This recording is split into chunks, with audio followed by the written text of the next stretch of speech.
గత ప్రభుత్వం పూర్తి చేయకుండా నిలిపివేసిన ఇళ్ల నిర్మాణాలను కూడా పూర్తి చేసి పేదలకు అందిస్తామని, గత ప్రభుత్వం మాదిరిగా రద్దు చేసే యోచనలో కూటమి ప్రభుత్వం లేదని, ఇది గత ప్రభుత్వం మాదిరిగా రాక్షస ప్రభుత్వం కాదని, పేదల పక్షపాత ప్రభుత్వమని టీడీపీ తిరుపతి పార్లమెంటు అధ్యక్షులు నరసింహ యాదవ్ పేర్కొన్నారు.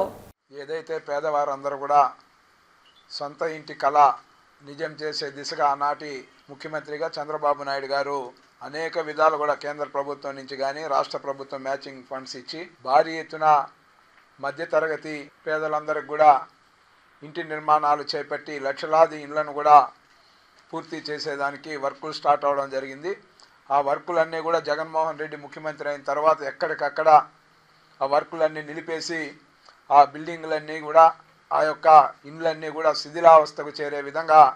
పేదలకు ఎవరికి కూడా ఇవ్వకుండా ఇబ్బందులు పాలు చేసిన ఘటన మనం చూసాం. గత 5 సంవత్సరాలు జగన్మోహన్ రెడ్డి పరిపాలనలో సొంత ఇంటి కళ నెరవేరకపోగా 1 సెంటు భూమిని వాళ్ళకి కేటాయించి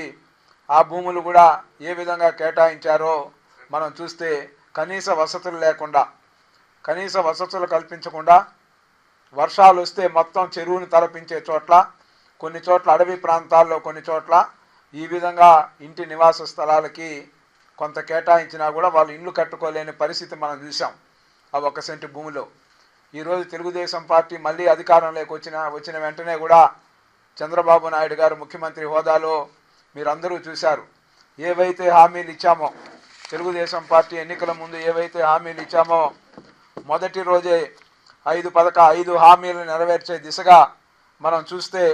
ఫైలు పైన సంతకాలు చంద్రబాబు నాయుడు గారు చేసింది ఒకసారి చూస్తే వేలాది మంది నిరుద్యోగులు, అదేవిధంగా రైతులు,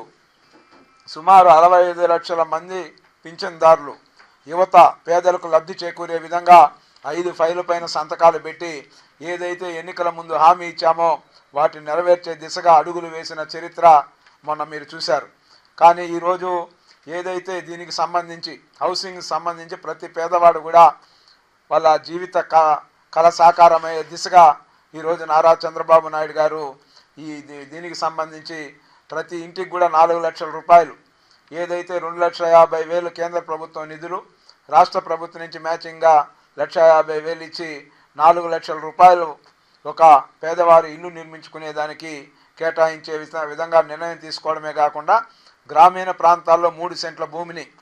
ఉచితంగా ఇవ్వడానికి నిర్ణయం తీసుకోవడం జరిగింది. అదేవిధంగా పట్టణ ప్రాంతాల్లో 2 సెంట్ల భూమిని